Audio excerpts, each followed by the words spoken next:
Welcome to the Hot Seat powered by Affordable Star for David Judge, and here we are at Season 2, Episode 16 of the Hot Seat, where we release a new episode every second Tuesday to talk to industry influencers that have worked hands-on in the real estate industry, and we find out where they see current and future trends and what you can do about it to support and grow your business. Now, in today's interview, we are talking to Terri Handy, which, as an FYI, we originally recorded in a hotel room and a couch in a hotel room in Auckland. Now, Terri comes with over 25 years of experience in the industry and works with clients in New Zealand and Australia in her businesses PM, Xcite, and Lean Property Management Solutions. One of the key reasons we were excited to interview Terri is her key focus around the implementation of change, which is something that is really resonating with the industry right now. So just to mention a few of the points that we cover, or a few of the things that we discuss.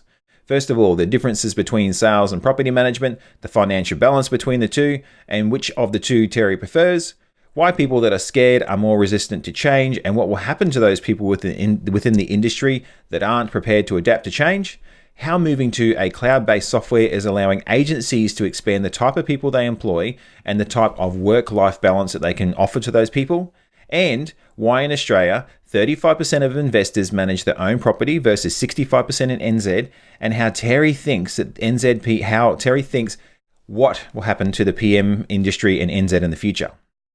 Now, in an industry that is under pressure on how to improve efficiencies, Terri is able to offer a number of practical pieces of advice on how to implement those changes from her 25 years in the industry and her strong drive to implement change.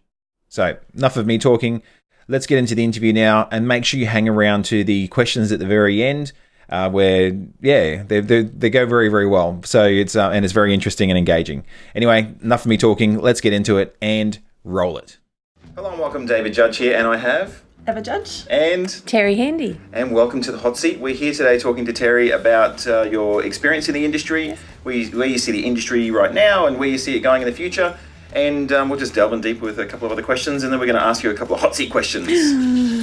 Sound okay? Yeah, sounds great. Okay, excellent. So can you just tell us a little bit about yourself and how you got into the industry? So 25 years ago, and it sounds incredibly, I feel really old when I say it, but my father had a real estate business, and he dragged me in while I was in between babies to help out. And that's where I had my first exposure to property management. Yeah, okay. And then about 15 years ago, I decided I wanted to go into real estate sales. So yes, I did that. I went and worked for him, and then I bought the business from him about 10 years ago.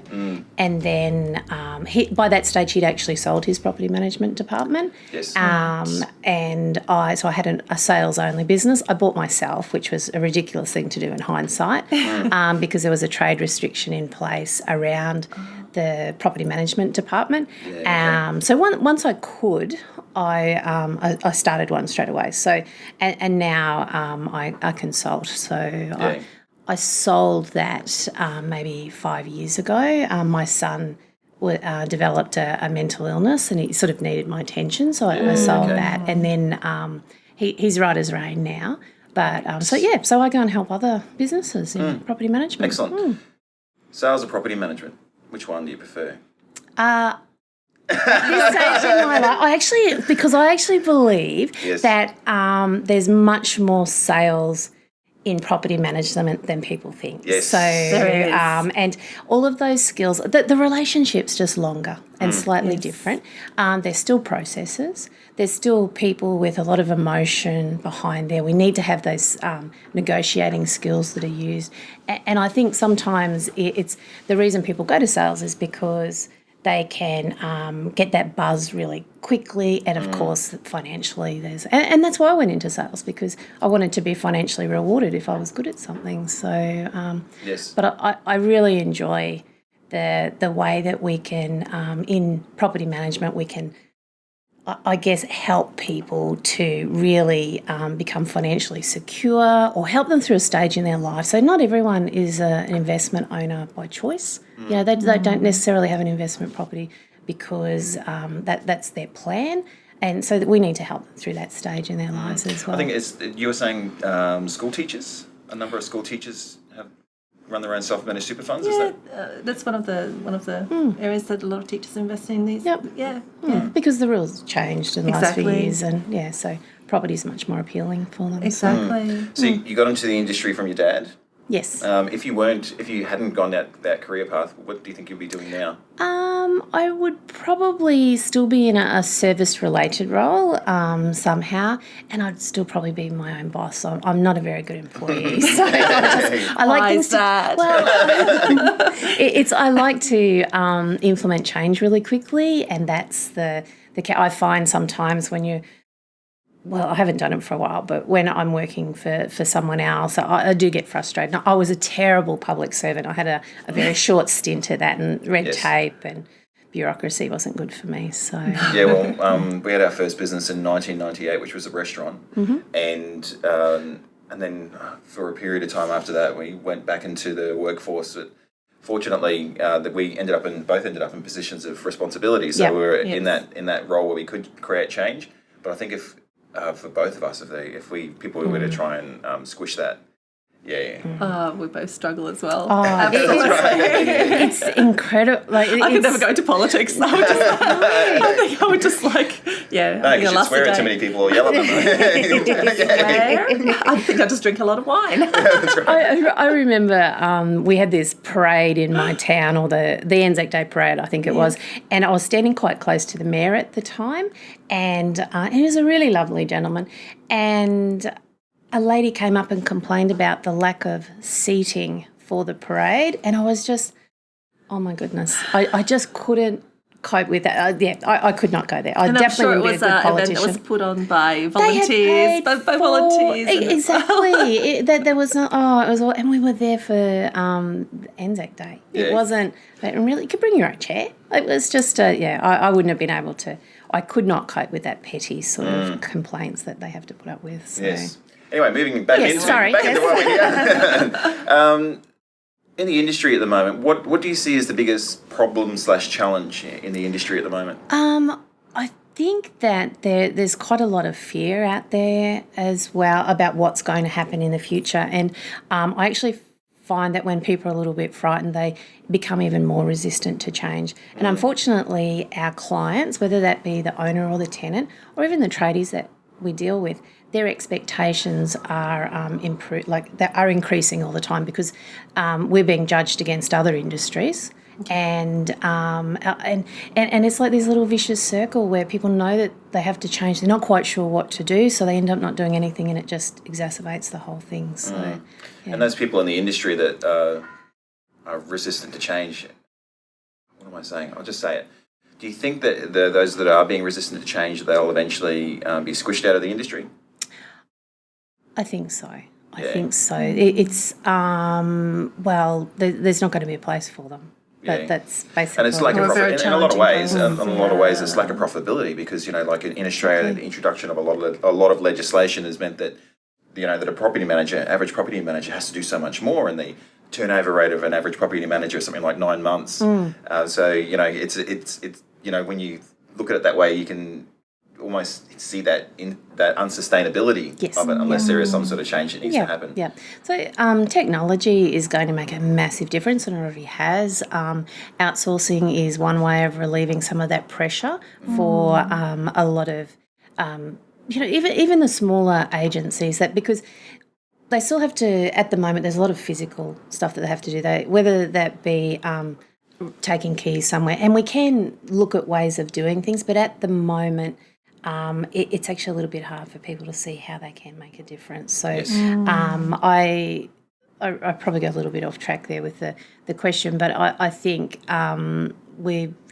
technology is going to certainly it has made it easier, but we really need to embrace that change. There's a lot of rapid stuff coming in, so it seems like it's only going to speed up the new software that's coming out, the new systems, and people really need to. Do you think the changeover for some of the CRMs like Property Me, Property Tree to cloud, do you think that was a big change, or that's being a big change for the industry? It has. I think it's been a great change, because people work differently now too. So being that much more mobile, we've seen, if you have a great staff member who has children, and they only want to work part-time. Property Me or Property Tree, that cloud software, there's plenty of others out there as well, will really enable that flexibility for them, because when you have kids, it's not just 9 till 3 that you can work. It's actually, you still got to do the pickup, you still got to go to all those Sports things. So and I think that's just naturally the way the world's going, and we can certainly do that in property management. And how do you think a person in the industry right now can differentiate themselves? I think that, and we talk about service a lot, so it will come down to service. It's very hard for us. If we start talking about fees and that sort of thing, to the average person on the street, we all look exactly the same. Yes. And unfortunately, that's just the nature of our industry. We're affected by necessarily people that are not necessarily good operators. We're actually judged by them. So that service side of things, and I don't mean picking up the phone necessarily, although I absolutely pick up the phone wherever you can, but I mean anticipating what their needs are and maybe adjusting them and tailoring what we do. It cannot simply be the same for everyone. So so we're in New Zealand right now doing this interview. There are a lot more male property managers here. I know, and some of them are quite handsome as well, so it's been really good. So say that. Yes, I know. Well, Vincent, who was Property Manager of the Year last night, he's lovely, and he has a delightful accent. So he's French. He's French. It was French. Yes. Yeah. What do you think? There are more male property managers in New Zealand? I'm not really sure. I've been doing a little bit of a survey just to find out, because I was struck by that as well. Yeah. And I just think that the companies that they're working with, New Zealand's really known for its innovation. Like they do some big things here, and I think that there's been some industry leaders who've been able to say this is where we're going, and they've attracted quality people. Not that women aren't quality people, by the way. I just think men are actually seeing the opportunity as well. They're quite young too. That's the other thing. They are yes, actually. yeah, They are. yeah. And that was the other difference too around the around in Australia, is it 35%? We spoke about this before. 35% of people are managing their own property, whereas in New Zealand it's around 65%. Yeah, that's so right. there's a massive difference. So you can see there's a huge opportunity. Yeah, that massive opportunity, particularly with the legislative changes that are coming. That they're quite concerned about them. I actually see that will actually make our industry over here a lot more appealing to the average investor, so that they won't want to have to deal with all of that, and they won't have the context necessarily to be able to do it. So if we had a large portfolio of properties and we needed to organise people to organise insulation, for example, we're going to have a lot more sway with the tradies or the contractors than a person who just has one property. So, lots of opportunity here. So. And what special advice would you give to somebody in the industry right now? A newbie or someone who's... Let's do both. Yeah. A newbie and a person who's established in the industry. Okay. So for a newbie, I'd really... So somebody who's just coming in, I think, to really embrace the change that's going on, of course, and look at it as a career path, because there's definitely loads and loads of opportunity out there now. And a lot of the agency principals and directors that I work with, they genuinely want to provide some sort of career progression, whether that be buying into the business or seeing somebody grow. We love those stories of reception through to general manager. We know someone who's done that, and so for new people, I want them to think like that there is opportunity, but it's not going to happen next week. It's got to work for it. You do. It's not in 6 months' time I'll be running the department. But seeing that there is that potential there, and then for those people that are currently in the industry, always be looking for ways to improve. So I like to talk about change for the better, not change for change's sake. And also developing a culture of a continuous improvement. So because that's what our clients are. So as soon as we provide a level of service that sets the expectation for the next time with our clients, we need to be constantly improving that way. So I know we always work towards a path of continuous improvement, because you understand that it's a dot on the horizon. Yes. and you won't necessarily ever reach that dot because it's the horizon, but if you always focus on those little improvements. Yeah. So in lean thinking, they call that true north, Yes. that dot. Yeah. And so that's where we're heading, but it does. We probably will never get there. We won't ever get there. That's the whole idea. But it's about a journey and adjusting and changing. And I love how they call this at the moment pivot. Yes. So, you pivot to your direction. We need to be able to do it. We need to be more nimble and flexible, not just in our processes, but certainly in the way that we approach things, our thinking. So, Fantastic. Lovely. So we're at the stage of the hot seat. Oh, okay. Let me get So we're ready. going to Let ask me a get couple of ready. questions. But keep them nice and short, please. And- If you really can't answer a question past, Okay, yes, I will. yes. Do I need a buzzer? no. No, that's all right. Okay, are we ready? Yes. Okay, your number one bucket list item. I really want to climb a mountain. Fantastic. Favourite hobby? Reading. Strangest thing you've ever eaten? I'll have to pass. Describe yourself in 3 words. I don't like drama. Sort of 3. Just don't like that. Okay. How do you spend the first 3 hours of your day? I like to read in the mornings. I have a cup of tea. I'm very particular about how I have my tea, so that sets the tone for my day. Fantastic. So, If you had a super yacht, what would you call it? a super yacht. Should I name it after my daughter? Why not? I don't know. Yeah, okay. The Tessa. Excellent, excellent. Your biggest non-negotiable? Punctuality. Morning or night? Am I a morning or night person? Yes. Morning. Weapon of choice? My words. My words are my weapon. Excellent. Biggest fear? Biggest fear, being trapped in a car in water and I can't get out, like a river. Very specific. I know, it's terrible. University or School of Hard Knocks? School of Hard Knocks. What motivates you? That's a really tough one, isn't it? I think I'm motivated by helping other people, but very much supporting. Your greatest failure? I don't actually believe in failure. Neither do I. So I think that there's I'll put that in there anyway because that's a question to be Isn't that answered by interesting? itself. Yeah. Let's pass. Monday or Friday? I prefer Mondays. Yeah, me too. Yes. One item you could never live without? Well, can I have 2? My Apple Watch and my Apple AirPods, please. Yes. At the moment, that's what it is. Yeah. Fantastic. Cats or dogs? Dogs. And how many keys do you have on your key ring? I have 1.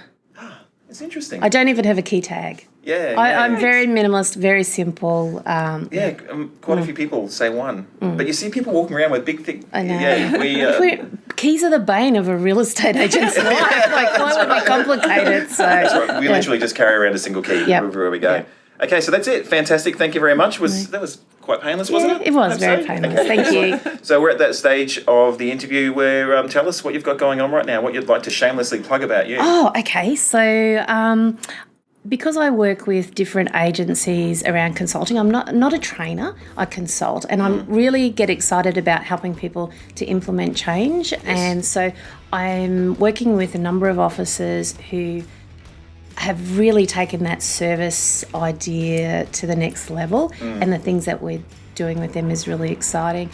I've got some opportunities here in New Zealand now, which I'm really enjoying the prospect of dealing with them. Yes. So they're actually very friendly people. They did sledge me a little bit about the cricket and the rugby and everything else. So, but no, I got past it. Yes. And I had nothing to say, so I couldn't come back. But, excellent. If someone wanted to get in contact with you, what's the best way to do probably, they can catch me on LinkedIn, or my email address is terri@leanpropertymanagement.com.au. Excellent. Fantastic.